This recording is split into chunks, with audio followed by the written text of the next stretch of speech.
If you are not satisfied with the decision made by the Traffic and Parking Commission, you may appeal the decision by filing for a writ of certiorari with the Davidson County Chancery or Circuit Court.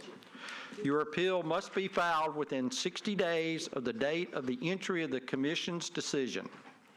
We advise that you seek your own independent legal advice to ensure that your appeal is filed in a timely manner and that all procedural requirements have been met. All right. First item is for an approval of today's agenda. So move. We have a first and a second. All in favor? Aye. Aye. The agenda's been approved. We have a backlog of minutes. They've been sent to everyone. April 10th, May 8th, and the June 10th, 2017 meetings. Has everyone had a chance to review those? June 12th. June 12th. I think, Chip, June 12th. I have June 10th on the brain. Okay. We have April 10th, May 8th, June 12th. Would anybody like to make a motion? So move. We have a first. We have a second.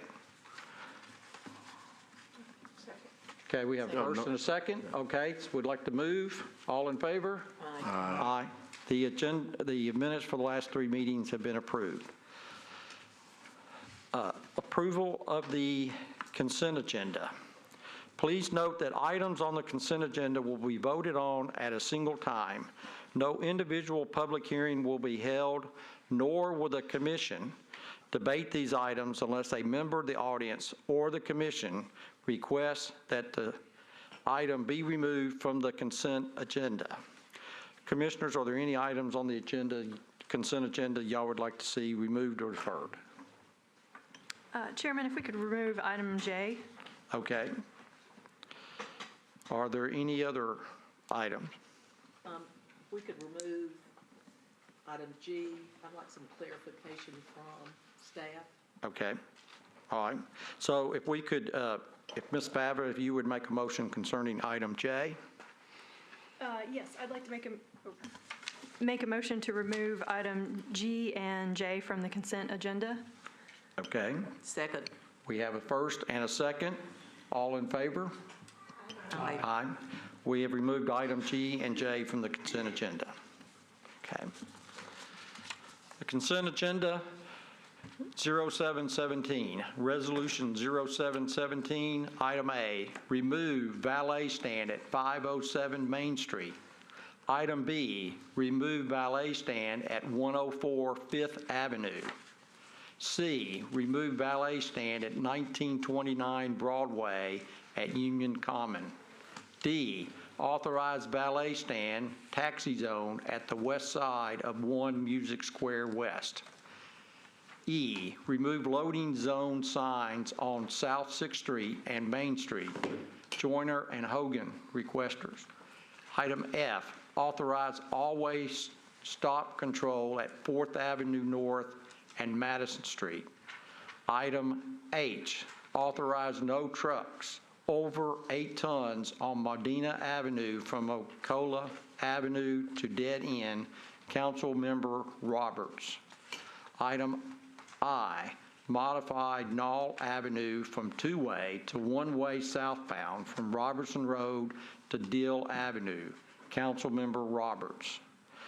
Item K, proposal 2017M019AB001, a request for the abandonment of Lofton Avenue from CSX Railroad eastward to Terminus. Utility easements are to be retained. Metro Public Works. Item L, modify parking conditions on east side of Oakwood Avenue from Bullock Avenue to 400 feet south of Bullock Avenue, from no parking anytime to no parking dusk to dawn. Metro Parks. Authorize stop on Welshenboro Circle at Stromberry Drive. Item N, modify Harding Place Battery Lane for A, Harding Place from Linwood Drive to Hillsborough Pike from 40 miles per hour to 35 miles per hour. B, Harding Place from Hillsborough Pike to General Lowry Drive remain at 40 miles per hour. C, Harding Place from General Lowry Drive to Granny White Pike remain at 35 miles per hour. D, Battery Lane from Granny White Pike to Franklin Pike remains at 35 miles per hour. Those are the items on the consent agenda. Is there a motion? Motion for approval. We have a first. Is there a second? We have a first and a second. Or do we have any discussion of these comments, questions? If not, please raise your right hand signifying approval. The consent agenda has been approved. Okay. Item G and J were removed from the consent agenda. G, modify parking conditions on West End Avenue at 33rd Avenue North, 32nd Avenue North from no parking 5 a.m., 10 a.m. Monday through Friday to no parking 5 a.m., 10 a.m. Monday through Friday, and 2-hour parking 10 a.m. to 5 p.m. Monday through Friday. Councilmember Allen. And then J, proposal 2017 M018AB001, a request for the abandonment of a portion of Junior Gilliam Way and alley number 205, proposed right-of-way for Junior Gilliam Way from 5th Avenue. She'd bring that back up. It was easy to read. 5th Avenue North to alley number 205. For alley number 205 from Jefferson Street to Junior Gilliam Way, utility easements are to be abandoned Metro Public Works. Those two items were removed. I know Commissioner Woods. Chip, can you explain what's changing on G, West End and 33rd? I'm just a little confused. Well, it's a mouthful. I don't blame you for being confused. Can we go to J first while Corby pulls it up on Google? Okay, all right. Okay, item J. Is anyone here for J? So can you check on that? Is anybody here for item J, the agenda? All right, I'm going to request a 1-month deferral on that, if nobody's here. And I got to answer your question when I get back to the office. Okay. Yeah, I just expressed concerns over abandoning that right-of-way. I know in the downtown core, we have issues with loading and things like that. I really would prefer, alley use through that so that loading and unloading can occur. But, we don't know really what's coming in on that block. So if we could find some more information on that. So if you would make a motion. I'd like to make a motion to defer item J, the abandonment of portion of Junior Gilliam Way at alley 205 for 1 month. Okay, we have a first. Is there a second? Second. We have a second. All in favor? Aye. Aye. That item's been deferred. Okay. All right, Corby, on this other one, can you go down to, thank you, Street View? If you go up just, up on the right, if you go up just a little bit, Corby, it'll make a little more sense. The gentleman just one more. The gentleman in the van, we've worked out something with him. After the no parking condition goes away in the mornings, the gentleman with the van parks there for the rest of the day. So Right. we've worked out a deal, if you want to call it that, to where if we allow 2-hour parking, he will park around back. And so he can still have customers park there when it's needed, but when it's not needed, that lane is available for travel. So all that mouthful of stuff is just to change that parking condition to allow travel during the day unless somebody's there for 2 hours to go in and shop, not to work there all day. So that's the agreement we have in place. Now we'll see if it works. How does it work down the street with the valet people? Does it affect That stays. This is just for this one block. Now, eventually, we might move the valet around to the numbered street. What is it, 32nd? 32nd, yeah. We're going to work with them on moving the valet. So just tell me, during rush hour traffic to go downtown, Go inbound, yes. So someone can park there? Well, during rush hour, you can't park there anyway. Okay, all right. After that rush hour, after that peak hour. From 10 to 5, they can? Yes. Okay, got it. Move to approve. All right, we have a motion to approve. Is there a second? We have a second. All in favor? Aye. The motion's been approved. Okay. All right. We have a new business item and an old business item. I'd like to do the old business item first because it's been discussed numerous times, and the council member, Mr. Sledge, is here. Okay. Old business. To authorize residential permit parking on Carruthers Avenue from 12th Avenue to 11th Avenue. This is 12th Avenue South to 11th Avenue South, deferred from the June 12th, 2017 meeting. Okay. I think at our, do we have the So bring us up to date, please. in summary, through different pathways, this was getting deferred monthly. So we backed up and we used a formal petition at this point. We've met with all the neighbors again at this point. Think we've met an agreement, and we'll hear from you, I guess, Mr. Dolan, but the council member has submitted a recommendation to implement RPP, a residential parking program with 2-hour non-permit parking in the evenings. The petition has over 75%. They have met all the code requirements as far as step by step as far as we know, and Metro Legal has reviewed.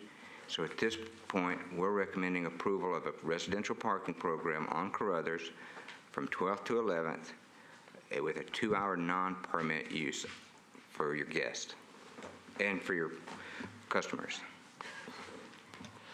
Legal counsel, this has been an issue before the commission for several months. Are we in compliance with the statute, please? So I did prepare a memo for you all, as Commissioner Woods requested, just going over the procedural requirements, I guess, for the residential permit parking program. And it does appear to me that staff, basically it comes down to 2 sections of the Metropolitan Code. And it does appear to me that what staff has submitted seems to address those provisions.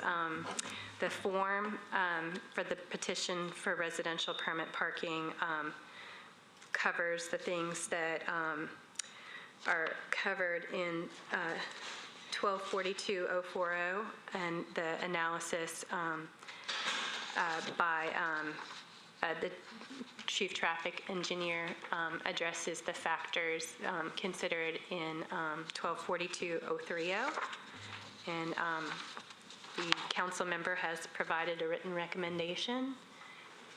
So I believe that the various procedural requirements have been met. All right. So do we discussed this item numerous times. I think I'd like to entertain a motion.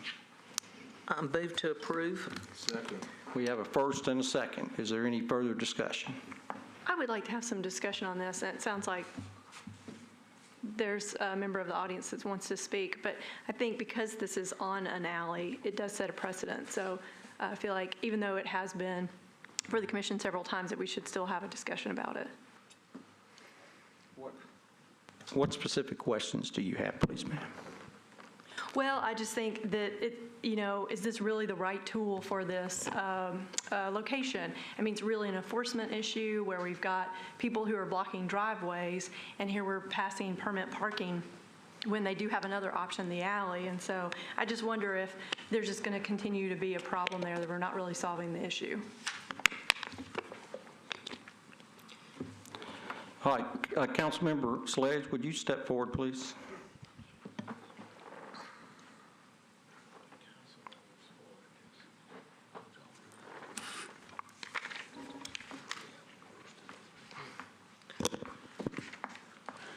Mr. Chair, if you'd like me to address the alley issue, I think we talked about that in previous meetings.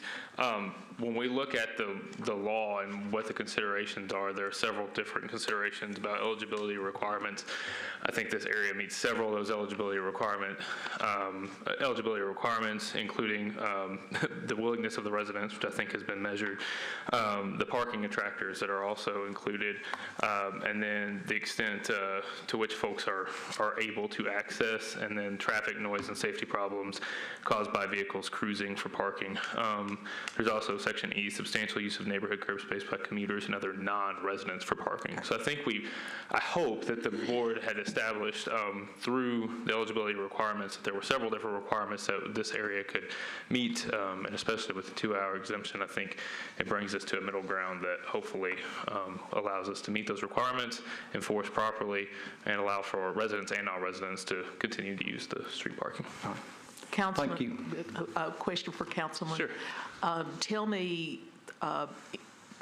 in this compromise that you all have worked out, who's responsible if somebody's driveway is blocked, if pedestrians are worried about safety?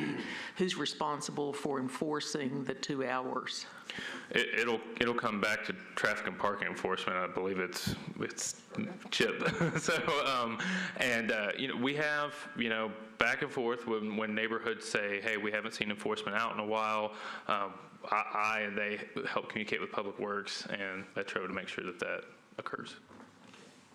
It's same thing with, if you tow anyone, is that still back on the neighbors if are they expected to do that, or will the police do that? I'm going to defer to Public Works and police just to make sure that I don't get anything backward. Towing is left up to the police department. Our people do not tow. But we do cycle through there and we ticket. The 2-hour parking is a challenge because, it's not timed in any way. We have to kind of mark the tires and come back through. But don't let that influence if it passes or not. We'll do our part as far as enforcement goes. But the do not blocking the driveway might still be something not on this agenda, not something that you would even vote on. But we still might work with the neighbors if that's still happening. Of course. I should mention, too, this 2-hour exemption is fairly consistent with other commercial areas that have parking lots or shared parking lots on the 12th Avenue South corridor where they allow patrons to park for free for up to 2 hours. So.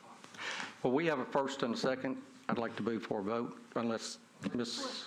I think we need to open up. We have a first and a second that's been moved, and I think it's appropriate to move to vote on the motion, and you can vote whichever way you would like to vote. Are you prohibiting me from making comment? Because I'd like to know that. We're not having a public hearing at the present time. Well, in all candor, we were not invited to that meeting with and we have been here all 5 months. Okay. Never been included in any discussions with council members. Mr. Dolan, we're not having a public hearing at the present time. We have a first and a second. The discussion is among the commission members. Okay. Yes. I think Metro Legal wants to chime in on the closing of the motions. It is not clear to me whether we had a public hearing or not in terms of the council member being allowed to speak. Okay. So we look for you for advice on how to run the meeting. I see no harm in allowing Mr. Dolan to speak. Okay. Okay. We have a first and a second. We have an issue that's been discussed numerous times. Would commissioners like to move for a vote? Okay. All right. Mr. Dolan, at the request of a commissioner, I'm going to have you speak, please. Is that the only basis on which you're getting to speak? Mr. Dolan, if you would like to make comments, please address your comments. Thank you, and thank you for allowing me to do so. Number one, we were not included in any discussions or any agreement with that dealt with this 2-hour restriction. It's the first I'm hearing of it. I've been available and been at this commission for the last 5 months, just like all of you.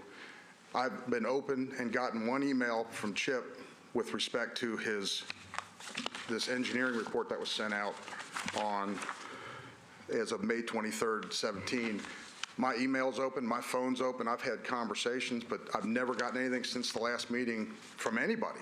It's just been dormant. It's just been proceeding without including us or Urban Grub or anybody else. So I want you all to know that. Number two, in the traffic report that you're required to provide, it says there's no scarcity of on-street parking. It says that it will increase cruising. It could, although it's unknown. It says that there's adequate parking for the residential area to meet their guests and they have plenty of off-street parking to take care of their needs. What it doesn't go into is it does not discuss the important factor of the proximity in the neighborhood of parking attractors. There's not a mention of any restaurant in that report, or Royal Cleaners, or the two churches that are on bookends of that street. No consideration whatsoever. It also, we've been required to go out and acquire property on 12th Avenue South for our parking, the Urban Grub and Mafiosos, to the tune of $145 a spot, because we have 35 paved spots that we pay every month to accommodate the parking problem in 12 South. And all you're doing, you're pushing this problem to the other streets that are not represented here.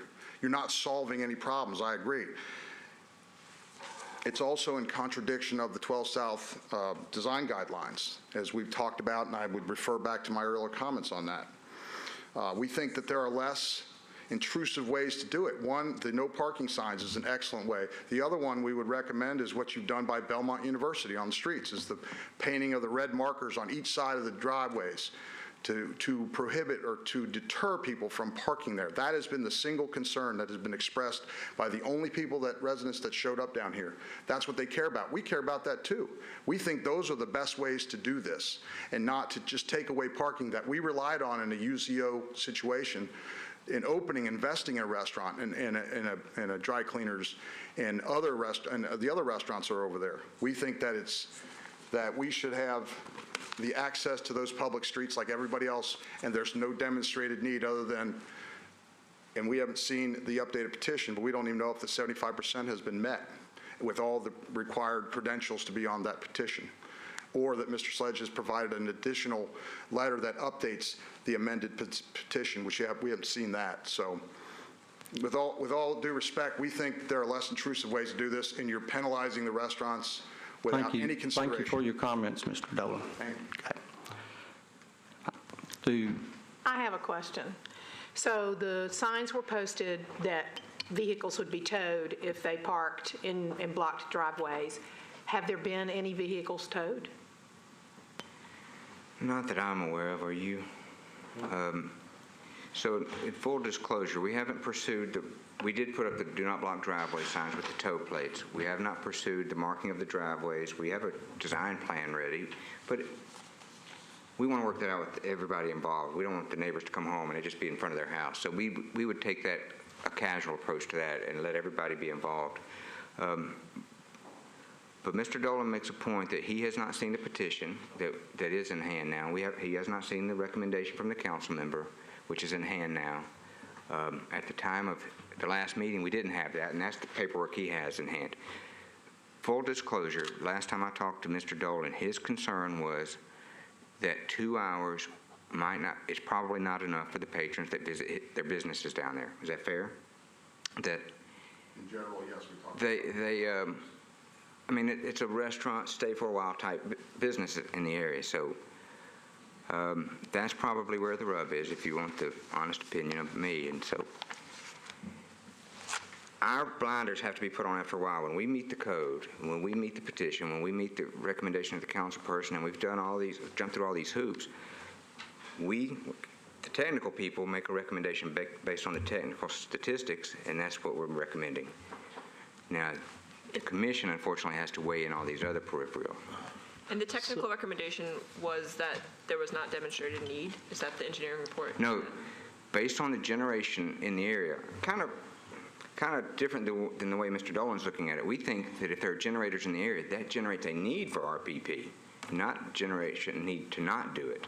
That's what these people are, their houses are being, people are parking in front of their house to go to these businesses. That's why. There is a need. The alley's a good point. But because the generators are there, you don't have to meet all these requirements. You just have to meet a few.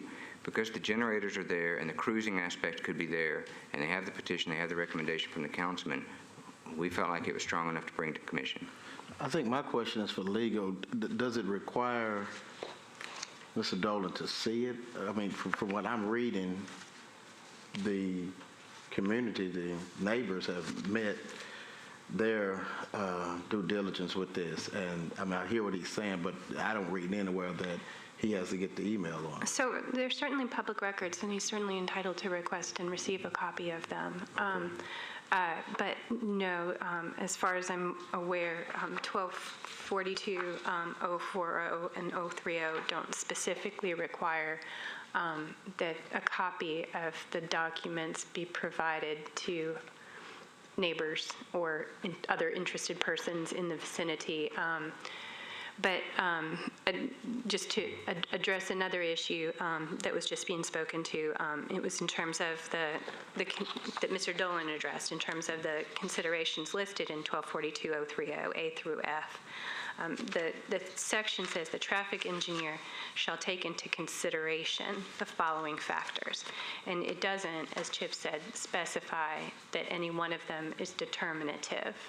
However, they should all be taken into consideration. So I would urge you in making your decision to kind of consider all of the evidence and testimony in the last few meetings that have been heard about this and how those fit into these 5 factors, and weigh that as a whole. Because I think it is sort of undisputed that some of them are met, and undisputed that perhaps some of them are not quite met. And so it is the overall picture and all of the evidence that you've heard that you should base your decision on. Fine. I'd like to call for a vote because we have a first and a second. And I ask that you raise your right hand so we can clearly record the vote. Okay? All in favor, please raise your right hand. 1, 2, 3, 4, 5. All opposed? We have 2 opposed. Did I see your vote? I was for. 4. Okay. 6 for, 2 against. The motion passes. Okay. The next item on the agenda is appeal of the denial of the valet zone on the east side of 15th Avenue north of Charlotte Pike, requested by the Parking Company, Inc. Who is here to speak about this matter? You're the parking guy? Yes, sir. Okay.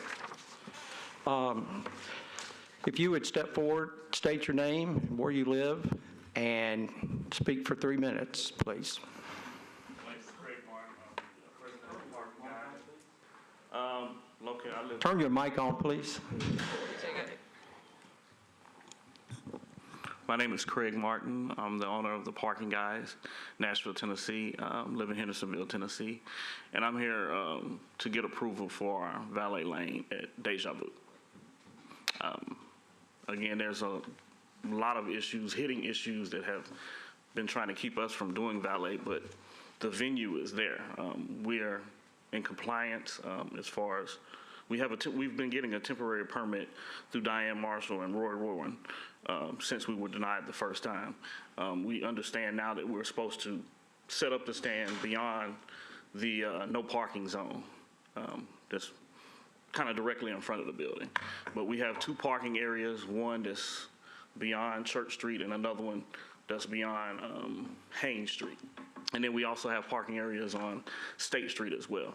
We only park probably 20 employees between the hours of 8 and 9, and then we might park another 20 guests from 10 p.m. to 3 a.m. So any time that we've parked any vehicles on the street, which that is legal to park on the street, it's only been for a staging process or either bringing people their vehicles back. Okay. Thank you, sir. Is there anyone else here to speak about this? Okay. You would step forward. Thank you, sir. You would step forward and state your name. Good afternoon. My name is Lee Mollett. I am one of the property owners in the neighborhood, and a number of other property owners are here as well. We've appealed this because what we've seen and what we've also sent in as evidence via pictures from cameras shows that although Mr. Martin's, his process or his policies may be one thing, his employees aren't necessarily following those policies. And you'll see, when you look at the tape, or the video and the pictures that we sent in, that when it gets very congested there, and it gets to the point where if an ambulance had to go through or a police officer had to come through, they can't get down that street. You have traffic backed up onto Church Street off of 15th because there's no way to get around. And that street is about 30 feet wide, so it's just very narrow. And the congestion that we see there, day in and day out, is evidence that this really just isn't a good idea.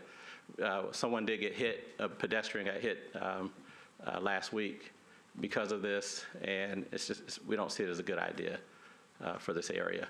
And again, we have sent in evidence, and I know the police have been out, tow trucks have been out. We've had to, and as a property owner, we've had increased expenses because the valet parkers are not following the actual policies that he may have in place.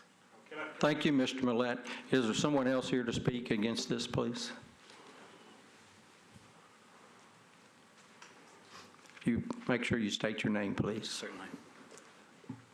My name is Todd Roman. I'm one of the business owners in the area, and I oppose the valet parking. Specifically state the business you own so we have a point of reference. Play Tribe and Susie Wong's. We have 3 businesses there, and reference the pedestrian that was hit this weekend was a good indication of why we are so concerned about it. That the traffic turning on to 15th from Church, the valet stand sets approximately 30 feet off of the turn. And so anyone coming from Church Street, turning in to visit the business, has to wait, or sometimes is in the middle of parking, or the Church Street as they're turning. And that creates a really dangerous situation in our eyes, that you have people being upset over waiting for the parking, people trying to rush around, and there's a great deal of pedestrians in the neighborhood on a given weekend. There's 1,000 or plus people in the neighborhood. And so we're concerned about that. Thank you, sir. Is there anyone else here to speak against? Okay.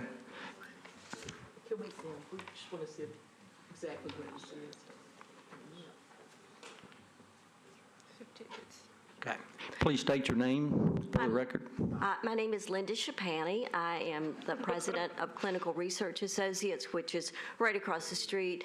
We, valet, we're right here. If you're looking at the white building is ours, and the parking lot behind there is ours.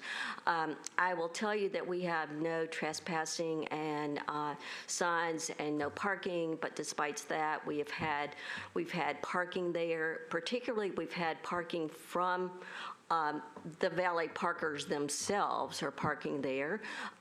We have had, there's traffic up and down the street. They are parking between my exit or entrance right there from the alley to my parking lot, and you can hardly get out of there. It's constantly there. On the other side, they're parking between our parking lots so that you can't get out of our parking lot safely without going into the other lane of traffic. I will assure you that with what we're seeing, there's so much traffic down there. There's traffic up and down the street, and the police have been called multiple times. Thank you for your you. comments. Thank you. Okay. Is there anyone else like to speak? Otherwise, yes, one more. My name is Lisa Bowie, and I represent Frankmore Holdings, and I reside in the same building there. We are property management, and we have that building as well as across the big parking lot. There's a building back behind there that houses apartments. I've noticed on cameras that the lanes of traffic have been blocked to the point for the valet and the traffic, so that I'm really concerned as far as fire in the ambulance, and I do know that there have been occasion since they've opened, which has not been that long, in which they've been required to go down through there, and it's been very congested. And the parking allowed to the residents is very difficult because they have street parking as well. So I would like to, as far as safety for the inhabitants of the building and the residents behind. Thank you very much. Thank you. All right. Can I make another comment, please? What we try to do is to hear from everyone. I just It want to would- make one comment, sorry. please. Just one comment. Please step forward Thank you and for the be opportunity. very brief. Yeah, thank you for the opportunity again. All these accusations are very false. If they have video of that, my employees have been very professional in what they do. We take 15th all the way down to State Street, and there's not that much traffic at all. You have Tribe and Play that has more traffic than anything during regular business hours. The most business hours that we have traffic might be between the hours of 10 and 2.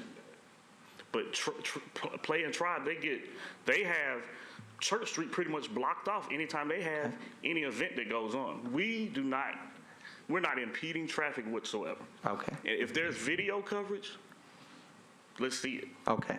Thank you very much. Okay. Okay. I think I'd move to close the public hearing, and then we'll have a conversation with commissioners. We, the staff, went back and reviewed it again based on our denial because there is a no parking to corner sign that is 90 feet. The width of the roadway is 32 feet. If we modify the no parking to corner sign and make it 30 feet instead of 90 feet, then we can authorize a valet location in the additional 60 feet of space, which will be adjacent to the property. What's the specific, it's unclear to me what the specific request is for the valet stand, the time of operations and days a week. Please clarify.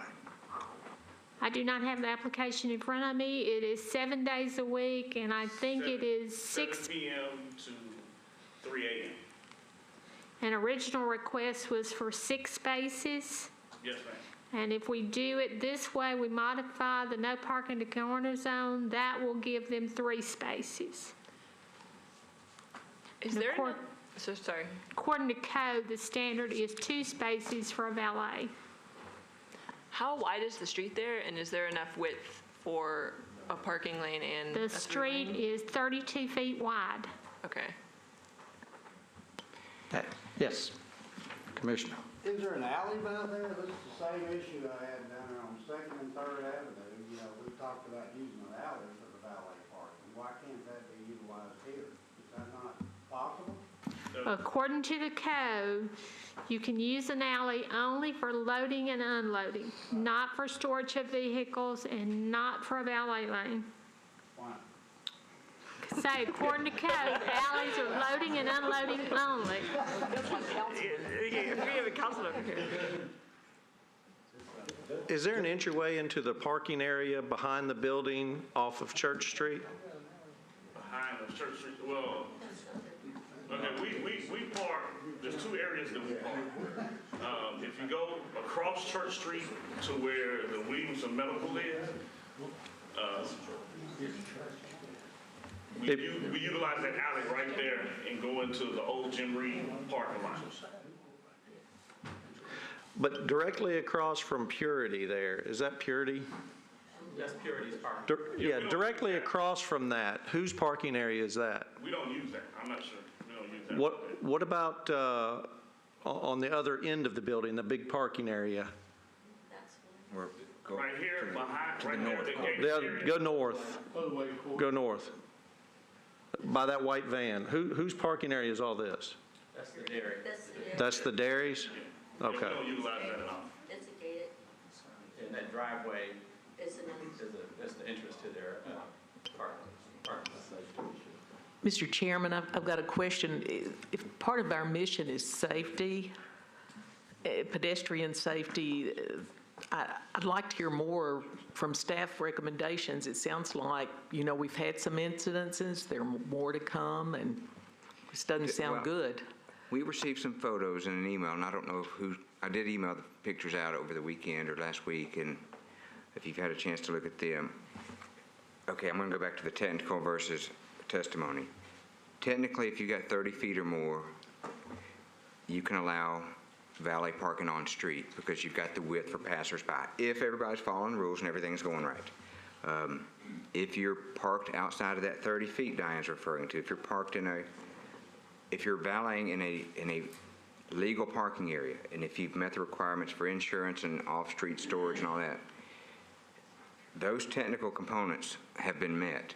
Now, the operation of it, a few years back, we had the same thing on 12th South, where people were doing U-turns in the middle of the road, and that's when this panel can start thinking, all right, even though they meet the technicals, they're not meeting the operational parts of this. So I think we actually rescinded their permit. We took it away. That's what we're talking about here. Technically, all the requirements have been met.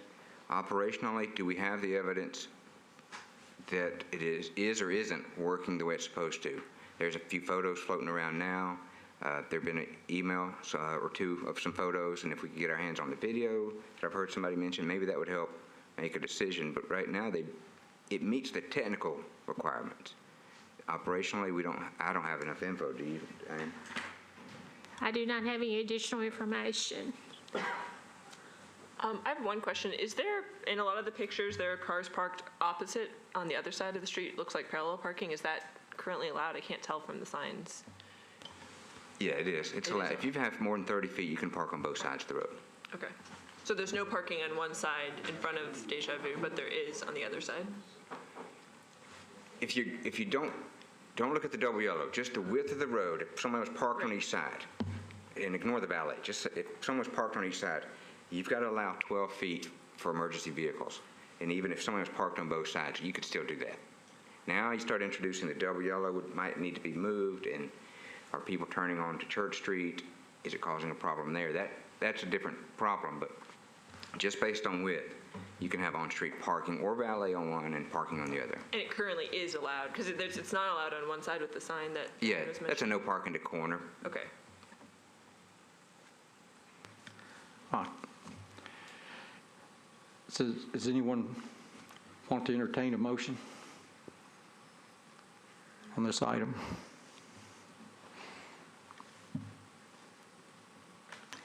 Chip, as part of this, could you modify that, the pavement markings then, when you put in the signage there, so that double yellow line doesn't go as far back? Right, we would shift the double yellow a little bit. We'd make it about a 10-foot exiting lane and a 20-foot entering lane. And are you comfortable then with the 7 to 3 time and the 3 spaces then? Yeah. Two spaces. 2 spaces? How big is your car? No, it's an undefined number of spaces. Usually we it's have footage, 1 to 2 spaces. It's about 60 feet. So, okay, all right. I just want So I need clarity on this, Diane, on the 90 and the 30 feet. I mean, where's the marking going? Currently, it is signed no parking from Church Street going towards Charlotte, 90 feet, no parking to corner, adjacent to this business. If we move the no parking to corner back to Church Street and make it a 30 feet no parking to corner zone, then that will give them 60 feet to do a valet in. So we're shortening it? We're gonna shorten the no parking corner zone. That backs up Church Street. Back it up to Church. All right, so would anyone like to make a motion on the For item? my clarity, it's 90 feet right now. Currently, In it order is to make 90 this work, you have to feet. come back to 30 feet. That is correct. We're trying to see that no parking sign right there. That's a no parking to corner, and it's right at about 90 feet from Church right now. To give enough room for the valet and still meet our needs to clear out the corner, we could move it 60 feet towards Church. But you could do as little as 40, right? Oh, yeah, it could be anything in between. Because a parallel spot is 23 feet, right? So And code requires 30 feet to keep the intersection clear. So anything over 30 would be up to us to decide. Okay. Can I raise a point about the other Okay. side of the street? There's a grate that is a drop-off. If you move that yellow sign over there, there's going to be some popped tires.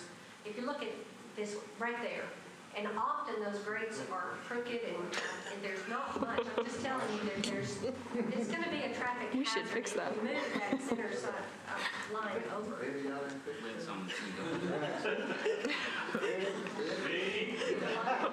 Okay. All right, back to the item at hand. So to clarify, we would just be basically allowing what is currently happening. So we basically, right now, we'd be making it legal to kind of do what they're currently doing. We will give them a permanent valet operators at that location. Yeah, right now they've got a temporary permit. How long have they had that, Roy? 2 weeks-ish? About 2 weeks or so. They've had a temporary issued out of our permits office. This would make it a more permanent situation. I'm thinking to defer till we can get this video and some more evidence in, because if there's an operational issue and they're meeting the technical part, and I mean, I don't think he's there the whole time it's operating. If they're cutting some cord, I'd really like to see more evidence that that's what's going on. Second. Okay, we have a motion to defer. We have a first and a second. Quick question, does that mean they would have a month temporary permit so they could still operate this next month? They would have to apply to the permits office. Most likely, we'd extend their temporary. 1 month deferral. Okay. Because they can continue, operating under current conditions, but maybe under that new issued permit, you can modify And we could go observe ourselves. and observe yourself. Okay. All right, so we have a first and a second on a deferral. All in favor? Aye. Any opposed? No opposed. So we have a 1 month deferral. Thank you. Are there any other items that anyone wants to bring to the attention of the commission? If not, I got one quick thing. yes. Late this afternoon, I got a memo. Wait just a second. Late this afternoon, I got a memo that Diane made copies of and passed around, referring to sandwich boards on Broadway. It's more of an FYI. I think you should have it. Did you pass it out, Dan? Okay. It's got this commission's name on it, so you should probably have a copy of it. Just kind of look it over. Just something you should know in case you're called or whatever. Okay. Thank you, Chip. All right. Officer? Motion to adjourn. We have a motion. We have a second. Second. All in favor? The meeting is adjourned.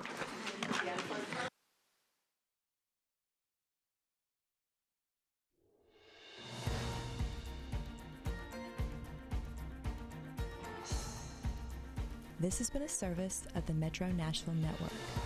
If you would like to see this presentation again, or for more information about this and other programs, visit nashville.gov.